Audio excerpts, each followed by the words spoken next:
Bismillahirrahmanirrahim. Assalamualaikum warahmatullahi wabarakatuh. Alhamdulillah rabbil alamin wa bihi nasta'in ala umuri dunya waddin.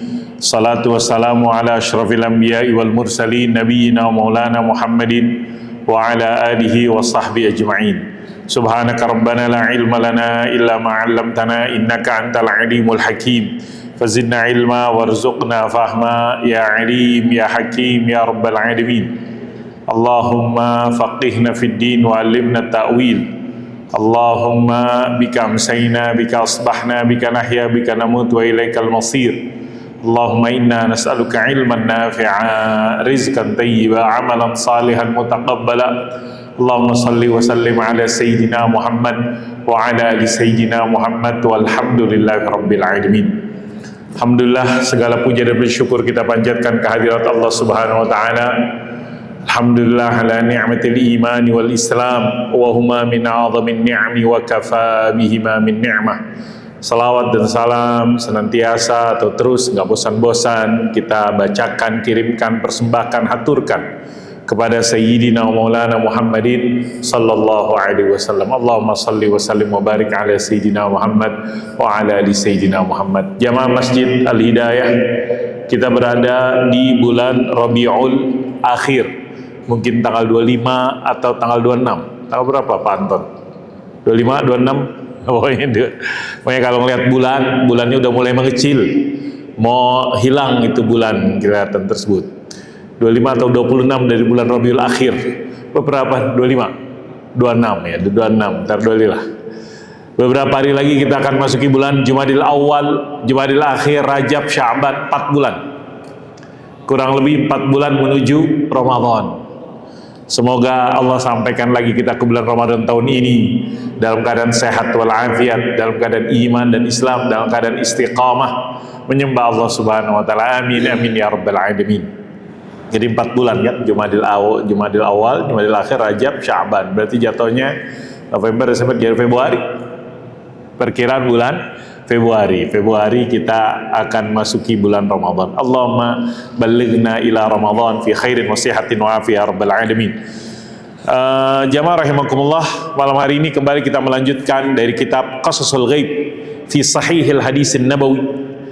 Kisah-kisah gaib yang diambil dari hadis-hadis Nabi Muhammad sallallahu alaihi wasallam. Jadi kalau kisah-kisah Al-Quran mungkin insya Allah kita udah familiar, ada yang kita sering dengar. Mungkin kalau Quran juga alhamdulillah kita baca.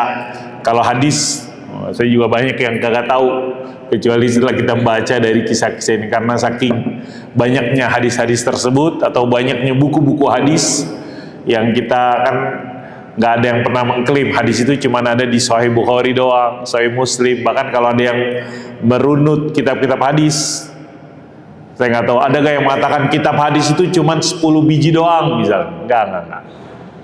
Misalnya Sahih Bukhari, Sahih Muslim, Abu Daud, Tirmidzi, An-Nasai, Ibnu Majah, Muwatta Malik, Daring, sebutin. Kayaknya nggak ada yang pernah mengklaim kitab hadis cuma misalnya 10 doang. Lebih banyak, mungkin belasan, mungkin puluhan, wallah alam besar. Dan ulama-ulama hari ini berusaha karena kelemahan kekurangan kita, berusaha menjadi jembatan untuk bagaimana kita bisa mengakses kitab-kitab hadis yang banyak tersebut. Dengan cara apa? Ada 2 tokoh yang kita ketahui yang masih hidup, hafidhahumallahu ta'ala. Salah satunya yang namanya Syekh saya lupa tersebut, ada namanya lupa. Ada pokoknya beliau tersebut berusaha apa yang disebutkan dalam proyeknya menyederhanakan. Jadi kalau dalam Sahih Bukhari misalnya, jamaah rahimakumullah, bisa jadi satu hadis disebutkan beberapa kali oleh Imam Bukhari. Imam Bukhari nyebutin di bab ini, ternyata kata Imam Bukhari ini pas juga di bab ini. Ternyata ini juga pas juga di bab ini, sehingga bisa jadi satu hadis yang disebutkan oleh Imam Al-Bukhari rahimahullah ta'ala lebih dari 1 kali disebutkan oleh Imam Bukhari. Kemudian bisa jadi hadis tersebut juga disebutkan oleh Imam Muslim. Makanya kan ada istilah muttafaqun alaih, disebutin oleh Imam Bukhari, sebutin juga oleh Imam Muslim. Bisa jadi juga disebutin oleh imam-imam hadis yang lainnya. Imam Abu Daud, Imam An-Nasai, Imam Turmuzi, dan yang lain-lainnya. Sehingga dalam sebuah upaya yang dilakukan oleh dua tokoh tersebut, Syekh Soleh Sami hafizahullah ta'ala, satu lagi saya lupa, berusaha menyederhanakan. Jadi dia kumpulin hadis-hadis Nabi semampunya dari belasan buku, mungkin dari puluhan buku, sehingga cuman jadi 2 buku atau 3 buku. Tentunya tadi dengan fokus kepada hadis-hadis yang prinsip lah mungkin dipahami, yang polok dipilih, sehingga ada upaya-upaya tersebut. Karena mungkin kita punya keterbatasan untuk akses 30 buku hadis, belasan buku hadis, mungkin kita punya keterbatasan. Tapi ketika dikaji belasan dan puluhan buku hadis tersebut, ada mungkin dicari mana nih yang substansinya, yang pokoknya tersebut. Sehingga dari belasan buku hadis tersebut bisa dikumpulkan menjadi cuman 2 buku atau 3 buku hadis. Ini misalnya yang dilakukan oleh ulama-ulama kontemporer di dalam menyederhanakan bagi kita takrib, mendekatkan kajian hadis yang kalau misalnya ditanyakan tadi berapa jumlah hadis, kan kita bingung berapa sih jumlah hadis. Kalau jumlah ayat Al-Quran ya kita bisa tegas ya 30 juz, 6.000 ayat, dan seterusnya kalau Al-Quran. Tapi kalau hadis berapa jumlah hadis? Saya juga bingung tanya. 10.000, 100.000, 1 juta, wallah alam bisawab. Allah alam bisawab. Kalau kita tahunya mungkin hadis arba'in 40 doang. 40 doang hadis arba'in, ini emang hadis arba'in 42. Persisnya 42. Jamaah rahimakumullah, kita akan kembali membaca dari buku hadis ini, Qasasul Ghaib fi Sahih Hadis An-Nabawi, itu Ustaz Dr. Umar Sulaiman Al-Ashqar rahimahullah taala. Malam hari ini kisah hadis yang ke 38. Beliau rahimahullah taala menyebutkan di dalam bukunya itu kurang lebih sampai 50-an hadis, 50 hadis. Kita udah lebih dari setengahnya. Malam ini kita akan baca kisah gaib dari hadis yang ke-38 dalam urusan Al-Qissatus Samina was Salasun. Termasuk beliau kategorikan hadis-hadis yang masuk hadis-hadis yang telah terjadi. Qasasul ghaibul lati waqa'at. Jadi beliau membaginya ke dalam 3 klaster. Klaster pertama, kalau di Bukit berapa klaster? Saya nggak tahu, Anton. Nambah lagi kayaknya klasternya. Ada klaster A, klaster B kayak begitu. Kalau di buku ini cuma 3 klaster doang. Pertama, kisah-kisah hadis tentang hari kiamat, gaib tentang yaumul qiyamah. Yang kedua, kisah-kisah gaib yang telah terjadi. Kemudian yang ketiga, klasternya yang belum kejadian, yang belum kejadian. Jadi mungkin kiamat secara khusus karena banyak. Kemudian mungkin dikumpulin juga kisah-kisah hadis gaib yang belum kejadian. Wallah alam bisawab. Misalnya apakah itu yang jadi mungkin nanti yang semakin mendekatkan diri dengan kiamat, itu wallah alam bisawab. Kalau yang pertama itu kan khusus tentang kiamat tersebut. Nah, kita akan baca kisah yang 38 yang masuk oleh klasternya penulis, klaster tentang hadis-hadis gaib yang telah kejadian. Apa hadisnya? Dari sahabat Abu Hurairah radhiyallahu anhu. Kembali kita diingatkan dengan sahabat Abu Hurairah radhiyallahu anhu yang bergaulnya dengan Nabi nggak nyampe 5 tahun. Bergaulnya dengan Nabi nggak nyampe 5 tahun. Bisa dicek berapa lama sahabat Abu Hurairah radhiyallahu anhu menjadi muridnya Nabi Muhammad, ataupun dekat dengan Nabi Muhammad, ataupun antara Islamnya dia dengan wafatnya Nabi Muhammad sallallahu alaihi wasallam. Mungkin kayak gitu. Gak lama. Cuman mungkin ini bukan kuantitas, tapi kualitas dan doanya Nabi. Walaupun meskipun sebentar, cuman gak ada yang mengingkari. Kelompok Ahlus Sunnah sepakat bahwasanya sahabat yang paling banyak meriwayatkan hadis adalah sahabat Abu Hurairah radhiyallahu anhu. Yang kalau bapak-bapak baca biografinya kita akan bingung juga, kok bergaulnya sama Nabi itu nggak lama. Kayaknya nggak nyampe 5 tahun lah, seingat saya. Nggak nyampe 5 tahun. Di bawah 5 tahun. Apalagi 10 tahun. Cuman hadisnya sampai 5.000-an lebih. Hadis ini juga diriwayatkan dari sahabat Abu Hurairah radhiyallahu anhu. Sehingga poin ini ada yang dimanfaatkan oleh orang-orang yang dalam tanda kutip membenci Islam, sehingga dia menyebarkan sebuah syubhat. Apa syubhatnya? Gimana mungkin bergaulnya sama Nabi sebentar tapi hadisnya banyak. Ini pasti nih, atau mungkin dalam bahasanya mungkin secara kasar, pasti bikin hadis nih, bohong nih misalnya kayak gitu. Mana hadis?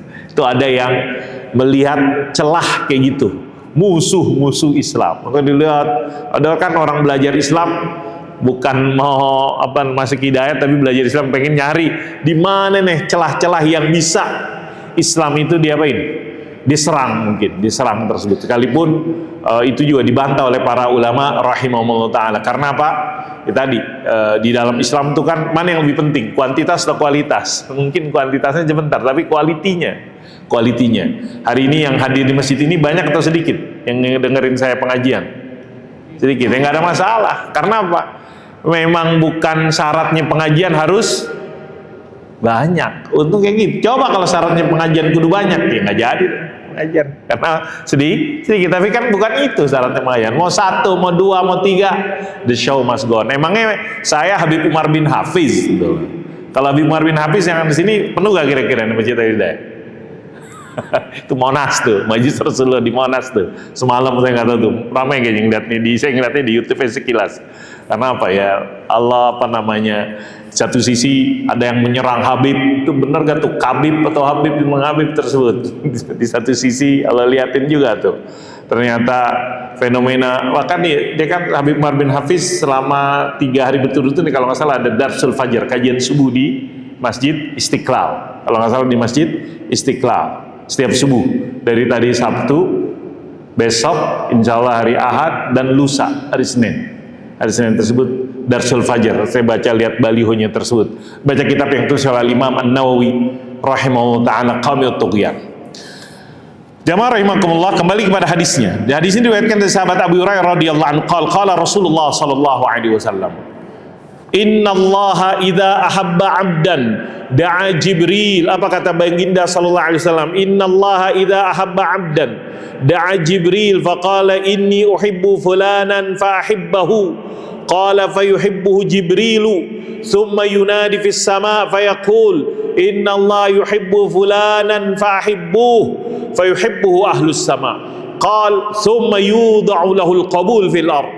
Wa idza abghadha 'abdan da'a Jibril fayaqul inni ubghidu fulanan fa'abghidhu, qala fayubghiduhu Jibril thumma yunadi fi ahli as-sama' inna Allah yubghidu fulanan fa'abghiduhu, qala fayubghidunahu thumma tuda'u lahu al-baghdha fil ardi. Hadis ini diriwayatkan oleh Al-Imam Muslim dalam kitab sahihnya rahimahullah taala, diriwayatkan oleh Al-Imam Bukhari Asy-Syatrul Awal minu ila qawli sumayyudul qabul, sebagiannya rahimahullah ta'ala. Dalam ini hadis ini dikatakan, hadisnya pendek, kurang lebih terjemahannya jamaah rahimakumullah. Kata Nabi, sahabat Abu Hurairah, Sayyidina Abu Hurairah radhiyallahu anhu berkata, Sayyidina Nabi Muhammad sallallahu alaihi wasallam bersabda, sungguhnya Allah kalau senang cinta kepada seorang hamba, maka dia manggil Jibril. Mungkin bahasanya Allah panggil Jibril. Apa kata Allah pada Jibril? Saya senang fulan, inni uhibbu fulan, saya senang nih sama dia. Maka Jibril senangi dia, fahibbahu. Jibril sampaikan kepada yang di langit, wahai yang di langit, sesungguhnya Allah senang cinta dengan fulan, maka senangi fulan tersebut. Langsung semuanya yang di langit senang kepada fulan. Di buminya gimana? Yudha' lahul qabul fil ard. Di bumi juga orang pada senang kepada dia, diterima atau disenengin. Yudha' lahul qabul fil ard. Sebaliknya, ketika Allah benci kepada fulan, Allah juga panggil Jibril, saya benci kepada fulan. Terus udah, lu juga mungkin bahas benci juga tuh orang fulan. Allah benci, maka abghidhu. Kemudian maka Jibril pun tunduk dan patuh kepada Allah, membencinya. Kemudian Jibril umumkan kepada yang di langit, wahai yang di langit, yunadi fi ahlis sama, sungguhnya Allah membenci fulan, maka bencilah dia. Maka yang di langit membenci fulan tersebut. Kalau tadi yang di bumi, bagaimana yang di bumi? Nah, Kalau orang udah dicenangi oleh Allah, kemudian yang di langit mencintainya, di bumi tinggal ngikutin aja. Sebaliknya, jika ada orang dibenci oleh Allah Subhanahu wa taala, di langit pada benci kepada dia, di bumi juga nggak jauh beda, dibenci. Walaupun kelihatannya suka gara-gara dikasih duit, gara-gara ini, cuman kita nggak tahu hati orang. Kita nggak tahu hati orang. Hati orang ketika ada duit, ketika dikasih ini mungkin suka, setelah itu hati tersebut nggak bisa dipaksa kecintaan orang tersebut.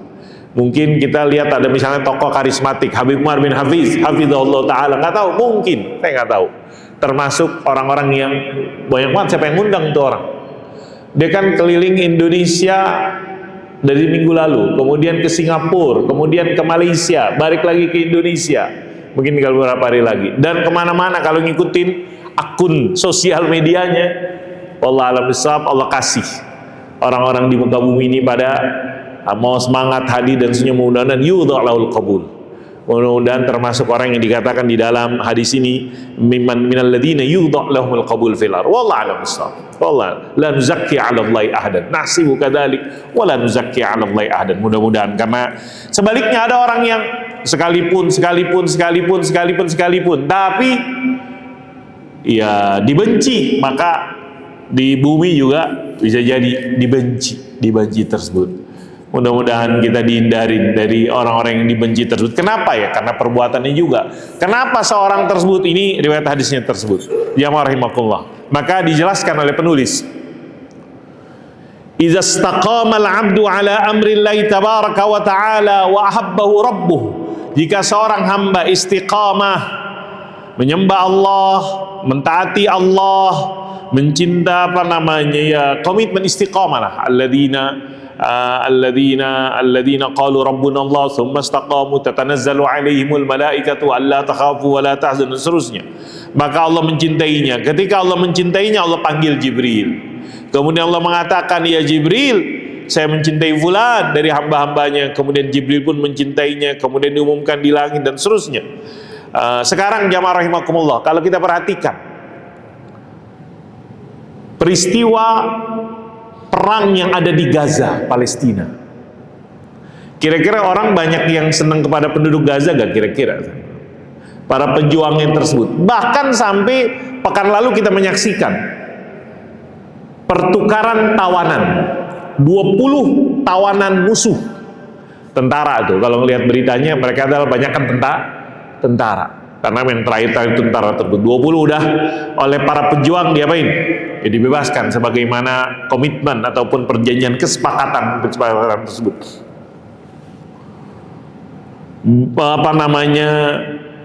Kira-kira ataupun misalnya kita lihat yang dilakukan oleh para pejuang, yang dilakukan oleh mereka-mereka yang melawan tentara penjajah tersebut, itu oleh penduduknya tersebut. Bahkan musuhnya ada, kemarin baca dalam sebuah sosial media, akun salah seorang tentara yang ditawan, kemudian yang alhamdulillah pekan lalu dibebaskan oleh para pejuang. Kemudian dia sampai menuliskan ataupun disebutkan dalam sebuah akun sosial media X ke Twitter dulu, sekarang X, bahwasanya dia bingung dengan apa yang dilakukan oleh para pejuang-pejuang tersebut, karena selama 2 tahun dia ditawan, dia nggak dapetin perlakuan-perlakuan buruk dari para pejuang-pejuang tersebut yang menawan, padahal mereka adalah musuh militer tersebut. Ya akhirnya apa? Dirawat, dijaga, diperhatikan kesehatannya, makanannya dan sebagainya, bahkan dikasih akses juga untuk melihat berita dan seterusnya. Sehingga mereka menulis, wah kita ini perlu belajar dari bagaimana sikap berbeda dengan apa yang dilakukan oleh tentara penjajah kepada tawanan-tawanan. Kalau melihat juga di satu sisi tentara penjajah, karena kan 20 orang tawanan tentara-tentara penjajah ditukar oleh berapa bapak-bapak sekalian, tahu gak? Hampir 2000 tahanan orang-orang Palestina yang ditahan oleh penjajah, sampai 2000-an. Dan termasuk yang ditukarkan juga adalah itu jasad. Jadi ada dari tentara tawanan penduduk negara Palestina ataupun orang Palestina dipenjara oleh negeri penjajah atau negara penjajah tersebut, dan habis itu ya mati, dibiarin sampai hitam dan seterusnya. Innalillahi wa inna. Beda banget perlakuannya dengan yang dilakukan oleh para pejuang-pejuang tersebut. Ketika mereka menawan, mereka jaga itu benar-benar, walaupun diserang, dibombardir. Itu kan kalau ngelihat bangunannya udah nggak ada bangunan yang nggak ada bangunan yang selamat, nggak ada yang, semua bangunan-bangunan di kota tersebut udah habis lah. Kalaupun masih ada sisa puing-puingnya dan lain-lainnya tersebut, tapi bangunannya untuk dihuni. Meskipun demikian, dengan izin Allah Subhanahu wa taala, tidak ada tawanan-tawanan tentara yang berhasil dibebaskan oleh penjajah tersebut dengan agresi militer.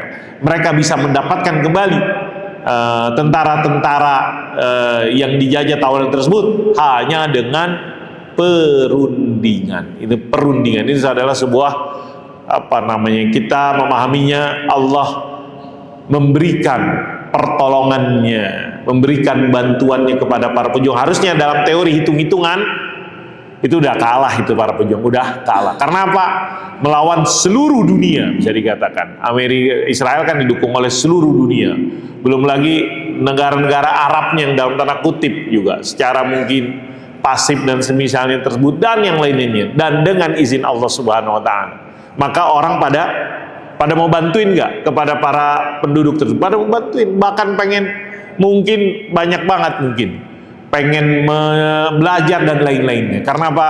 Mereka telah menunjukkan kepada dunia arti-arti sebuah sebuah perjuangan, arti sebuah keyakinan, arti sebuah kecintaan kepada tanah air dan lain-lainnya tersebut. Sehingga mereka tetap bertahan, dan dengan bertahan mereka tetap berjuang dan terus menunjukkan kepada dunia bentuk sebuah keyakinan, keimanan tentunya kepada Allah Subhanahu wa taala khususnya, dan ini adalah karunia dan nikmat dari Allah. Jadi kalau mungkin kalau kita ngelihat fisiknya hancur, kita ngelihat fisiknya, tapi kalau kita ngelihat dalemannya, kita kan banyak belajar. Kok bisa kita meyakini itu semuanya gara-gara ketetapan, ketentuan, kehendak Allah Subhanahu wa taala. Innama amru idza arada syai'an, dan seterusnya. Ataupun dengan kata lain, sebagaimana yang dipahami dari sebuah ayat Al-Quran, intan surullaha yansurkum wa yutsabbit. Allah membela mereka dengan mengokohkan mereka, membuat mereka mampu bertahan padahal udah dibombardir. Bahkan kata pengamat, itu bomnya kalau ditimbang itu lebih dahsyat dari bom yang ada dulu di zaman perangnya Hiroshima, Nagasaki. Bom atom itu yang ada sekarang lebih dari itu. Meskipun demikian, dengan izin Allah Subhanahu wa taala, dengan sehingga menarik simpati seluruh dunia. Dan kecuali orang Arab aja kali ini, kecuali pemimpin Arab mungkin, tapi seluruh dunia orang-orang tersebut menaruh kecintaan kepada orang-orang yang disiksa, orang-orang yang dibom, orang-orang yang diserang, orang-orang yang dijajah karena perjuangan mereka, karena keyakinan mereka, karena keteguhan mereka, karena sumud. Sumud itu artinya adalah bahasa Arab yang artinya adalah sumud, kita pahami adalah keteguhan, resilient atau ketahanan mereka tersebut. Jamaah rahimakumullah, sebaliknya disebutkan oleh penulis, idza abghadallahu rajulan, ketika Allah membenci seorang laki-laki atau seorang hambanya, Allah infokan juga kepada Jibril, kemudian dikatakan bahwasanya itu dibenci, kemudian Jibril membenci, dan juga seluruh yang ada di langit. Terus emangnya pernah, hadis ini kan perkara gaib, terus contohnya kayak gimana sih? Mungkin tadi hari ini misalnya kalau tepat, wallah alam bishawab, orang-orang yang ada, para pejuang yang ada di Gaza, para pejuang yang ada di Palestina, yang sekarang menarik simpati seluruh dunia. Dan dulu mungkin sebelum peristiwa Tufanil Aqsa, orang pada Palestina Palestina hari ini menjadi perhatian dunia tersebut, dan mereka pada menaruh simpati. Bahkan gak sedikit yang dikatakan Allah kasih hidayah, petunjuk masuk Islam gara-gara konflik ataupun gara-gara peristiwa kemanusiaan yang ada di sana. Wa qad ra'a ahadu ruwati hadzal hadis wa Suhail bin Abi Salih Umar bin Abdul Aziz. Jadi salah satu orang yang meriwayatkan hadis ini, sanad ini, yang bernama Al-Imam Suhail bin Abi Salih rahimahullahu taala radhiyallahu anhu. Dulu dia hidup pada zaman Khalifah Umar ibn Abdul Aziz. Khalifah Umar ibn Abdul Aziz radhiyallahu anhu rahimahullahu taala. Ketika ala musimil hajj, di musim haji, faqala li abihi, saya berkata kepada ayahnya. Dia mungkin orang di haji, mungkin kalau kalau ada orang disenengin, orang kan banyak berbondong-bondong, mungkin nggak tahu lah, pengen ketemu, pengen mungkin bahasa sekarang, kalau orang demen dengan seorang tersebut, berusaha untuk ya tadi menyapa, menyampaikan dan lainnya tersebut. Kemudian dia berkata ketika musim haji, lihat ya abatis, ya hawai ayahku, inni arallaha yuhibbu Umar bin al-Aziz. Menurut saya ataupun saya yakin, ketika saya melihat bagaimana khalifah yang bernama Umar bin Abdul Aziz ketika musim haji di hadapan orang itu saya lihat, perhatikan tuh, banyak senang kepada khalifah Umar bin Abdul Aziz. Kenapa ya? Apa nih ini? Karena ini arallaha, atau dikatakan saya melihat Allah pasti menyenangi Umar bin Abdul Aziz. Kenapa Anda bisa sampai kesimpulan Allah menyenangi, mencintai Umar bin Abdul Aziz, Khalifah Umar bin Abdul Aziz radhiyallahu anhu? Dikatakan karena lima lahu minal hubbi fi qulubin nas. Riwayat ini disampaikan oleh Imam Muslim rahimahullahu taala. Kenapa? Karena orang banyak menyukai Khalifah Umar bin Abdul Aziz, sehingga saya yakin Allah subhanahu wa ta'ala menyenangi, mencintai Khalifah Umar bin Abdul Aziz. Kenapa? Orang juga banyak senang sama dia. Tadi mungkin sebagaimana yang dipahami dari hadis, kata Nabi Muhammad, Allah senangi seorang hamba, disampaikan kepada Jibril, Jibril menyampaikan kepada yang di langit, kemudian di bumi orang pada juga menyenanginya tersebut. Dan kita tahu bagaimana biografi sejarah daripada Khalifah Umar bin Abdul Aziz radhiyallahu anhu, sekalipun masa kepemimpinannya nggak lama, kayaknya nggak nyampe 5 tahun kayaknya, saya nggak tahu persisnya, nggak ingat persisnya tersebut, kayaknya nggak lama. Meskipun demikian sering dijadikan rujukan, sering disampaikan salah satu zaman keemasan selain zaman Al-Khulafaur Rasyidun radhiyallahu anhum, bahkan sampai ada yang menggabungkannya Khalifah Umar bin Aziz, padahal bukan generasi sahabat deh, generasi tabiin atau tabiin gini, generasi tabiin. Dia ketemu para sahabat, masuk pada masa-masa khilafah Rasyidah, khilafah yang baik, khilafah yang bagus pada saat kepemimpinan Khalifah Umar bin Abdul Aziz radhiyallahu anhu. Kenapa? Karena orang banyak menyukainya. Kenapa? Karena Allah cinta kepada Khalifah. Kenapa? Karena sifatnya, akhlaknya, istiqomahannya, keikhlasannya dan seterusnya. Mudah-mudahan kita juga mencintai orang-orang yang saleh, dan mudah-mudahan gara-gara cinta kita kepada orang-orang yang saleh, Allah Subhanahu wa taala menggabungkan kita. Kan disebutkan dalam sebuah riwayat hadis, anta ma'aman ahbabta, engkau bersama orang-orang yang engkau cintai. Kalau kita cinta A, B, C, D, E yang bukan dikenal sebagai orang-orang saleh, kita takut kita digabungkan, dikumpulkan dengan mereka-mereka yang nggak tahu bagaimana perlakuan mereka, ataupun apalagi kalau terkenal bukan orang-orang yang saleh, waliyazubillah tersebut. Maka kita berdoa mudah-mudahan kita mengenal orang-orang yang saleh, para nabi-nabi yang tentunya, dan para sahabat dan orang-orang yang saleh, dan kemudian kita mencintai mereka, kemudian kecintaan kita kepada mereka mudah-mudahan mengantarkan kita kepada kecintaan Allah Subhanahu wa taala. Allah yusyarul mar'u ma'aman ahab, orang nanti dikumpulkan kepada mereka-mereka yang dicintai tersebut. Al-mu'minul mutabassit fi dini,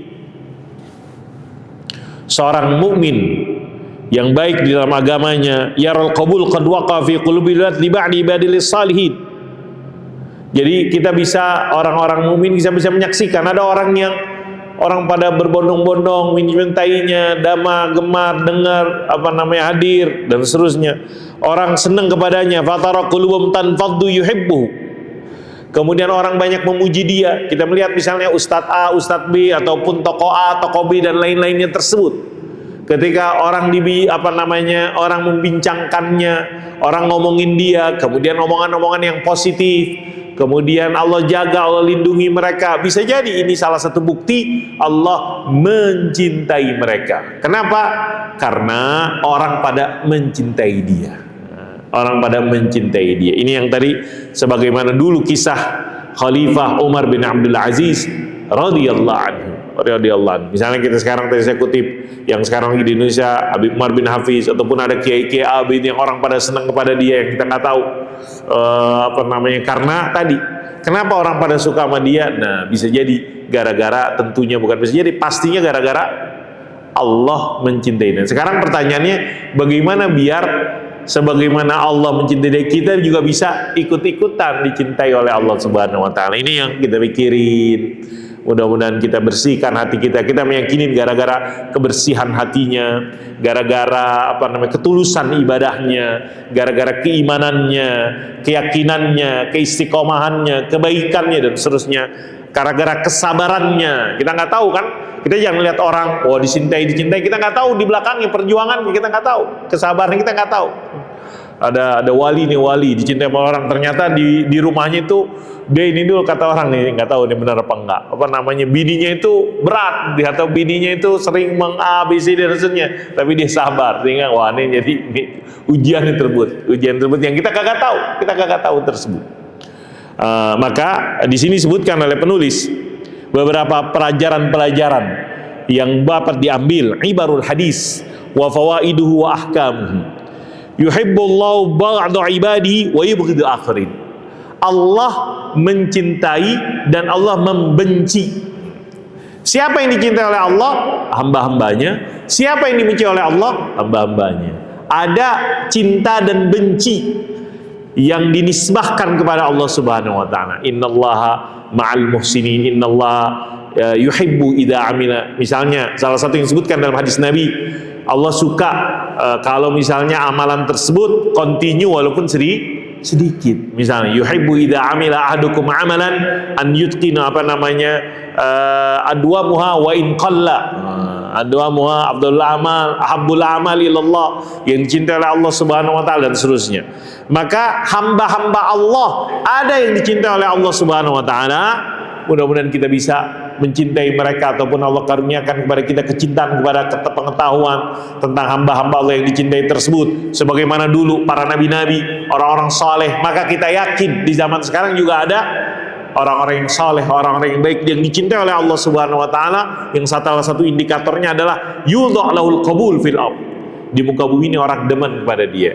Ataupun misalnya orang nggak ketemu rekam jejak negatif, atau misalnya ada orang pejabat-pejabat pemangku jabatan yang ketika dia menjadi pejabat, menjadi penguasa, alhamdulillah kebijakan-kebijakannya kan orang, ataupun dulu ada tokoh A, tokoh B, sini ada orang yang bersih walaupun dia penegak hukum. Misalnya kan ada hakim A, hakim B yang orang tahu, orang demen. Karena apa? Track recordnya, rekam jejaknya tersebut. Bisa jadi Allah itu contoh-contoh orang yang Allah mencintai mereka. Allah mencintai mereka sehingga di bumi orang cinta. Karena apa? Orang mendapatkan pada dia adalah cerita-cerita baik, kebaikan-kebaikan. Allah jaga daripada orang ngomongin kekurangan tersebut. Ini yang dikatakan yudha lahul qabul. Bisa jadi yang dikatakan orang-orang yang diterima oleh Allah Subhanahu wa taala, ataupun salah satu indikator ciri Allah ahabba fulan, Allah mencintai dia. Idza ahabba Allah ahadan min ibadi akhbara Jibril bidzalik. Ini menarik. Kalau misalnya Allah mencintai seorang hamba, Allah infokan kepada Jibril. Kemudian dicintai oleh Jibril dan disampaikan di langit. Maka ada orang yang di langit itu dia populer, viral lah, mungkin viral. Tapi di bumi gak viral, ada gak apa-apa, bisa jadi. Karena apa? Patokannya kan bukan di bumi, viral di langit. Kalau kita mau viral di bumi atau viral di langit? Viral nih, misalnya Yaimin dan Sahara, misalnya ada viral tersebut, ada viral Madas, Madura asli, ada itu ada Madura asli, viral fi ahli sama. Idza ahabballahu 'abdan, jika Allah mencintai hambanya, summa habau Jibril, kemudian dicintai oleh Jibril, kemudian dicintai oleh orang-orang di langit, viral, maka di dunia ini wudi'alahul qabul. Qabul itu apa bahasa kita ya? Artinya baiklah. Mungkin gak viral, tapi tadi orang suka, qabul, diterima di muka bumi ini. Karena kan patokannya bukan viral gak viral. Ada dulu tokoh Uwais Al-Qarni, Sayyidina Uwais Al-Qarni, Sayyidut Tabi'in. Nabi bilang kalau ketemu Uwais Qarni minta doain, kan kayak gitu, sahabat Umar loh. Tapi dia orang nggak tahu terus, nggak viral. Akhirnya kan kisahnya, udah dia berusaha menghindar sampai jangan sampai viral di muka bumi. Kenapa berat kalau viral di muka bumi? Karena apa ya tadi macam-macam ada orang-orang yang Allah jaga tersebut.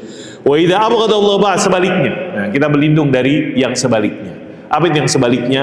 Jika Allah membenci seorang hamba, kemudian di langit dibenci, kemudian juga di bumi juga dibenci. Sekalipun pernah dia misalnya A, B, C, D, E, dan seterusnya, kemudian kalau udah dibenci, nasallallahu salamata wal afiyah. Kita berlindung kepada Allah Subhanahu wa taala.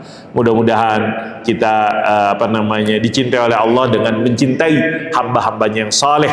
Mudah-mudahan kita dijaga oleh Allah Subhanahu wa taala, diberikan keberkahan oleh Allah Subhanahu wa taala. Bismillahirrahmanirrahim. Alhamdulillahirabbil alamin, hamdan yuafi ni'amahu wa yukafi mazidah. Allahumma shalli wa sallim ala sayyidina Muhammad wa ala ali sayyidina Muhammad. Allahumma anfa'na bima 'allamtana, 'allimna ma yanfa'una, urzuqna ilman yanfa'una. Allahumma inna nas'aluka an tarzuqana hubbak wa hubba nabiyyik wa hubba kulli amalin salih yuqarribuna ila hubbik wa ila awliyaika salihin ya rabbal alamin. Rabbana zalamna anfusana illam taghfir lana wa tarhamna lanakunanna minal khasirin. La ilaha illa anta subhanak inna kunna minaz zalimin. Allahumma ya zal jalali wal izzah unsur ikhwanana fi Gazzah, unsur ikhwanana fi Filistin. Allahumma ansur ikhwanana fi kulli makan ya rabbal alamin. Rabbana ati nufusana taqwaha zakkiha anta khairu man zakka anta wali wa maula ya rabbal alamin. Ighfir lana ya rabb, ighfir lana ya rabbana wa li walidina wa li muallimina wa li ikhwanina alladhina sabaquna bil iman. La taj'al fi qulubina ghillan lil ladzina amanu rabbana innaka raufur rahim. Wa li jamil mu'minin wal mu'minat wal muslimin wal muslimat al ahya'i minhum wal amwat. Rabbana atina fid dunya hasanah fil akhirati hasanah wa qina adzaban nar. Sallallahu ala nabiyyina Muhammadin wa ala alihi washabbihi wasallam. Walhamdulillahi rabbil alamin. Subhanakallah bihamdika asyhadu an la ilaha illa anta astaghfiruka wa atubu ilaik. Assalamualaikum warahmatullahi wabarakatuh.